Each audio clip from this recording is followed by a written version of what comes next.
এই বিষয়ে একটু আপনার অনুভূতিটা একটু প্রকাশ করুন। এটা হচ্ছে অবশ্যই অনেক হৃদয় বিদারক একটা ইস্যু আমাদের কারোই, মানে আমরা সবাই চাই যে হচ্ছে গাজা যাতে ফ্রি হয়ে যায়, গাজাতে এই হত্যাযোগ্য জেনোসাইড যাতে বন্ধ করা হয়। এবং আমার মনে হয় যে আরব বিশ্বেরও এই ক্ষেত্রে এগিয়ে আসা উচিত।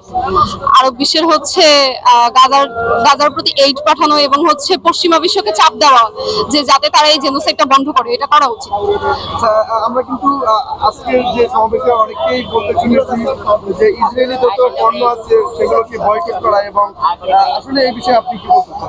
হ্যাঁ, ইসরায়েলি পণ্যগুলো অবশ্যই বয়কট করা উচিত, কারণ যত বেশি আমরা এগুলো কিনতেছি তত বেশি হচ্ছে ফান্ড রেইজ হচ্ছে ওদের জেনোসাইডের জন্য। এবং আমরা হচ্ছে চাইলেই দেশি পণ্য ইউজ করতে পারি, এতে হচ্ছে আমাদের যে দেশি পণ্যগুলো এগুলারও হচ্ছে আরো বেশি পপুলার হবে এগুলা, প্লাস হচ্ছে এগুলো আরো বেশি ইউজ করার মাধ্যমে আমাদের অর্থনীতিও আমার মনে হয় আরো সমৃদ্ধ হবে।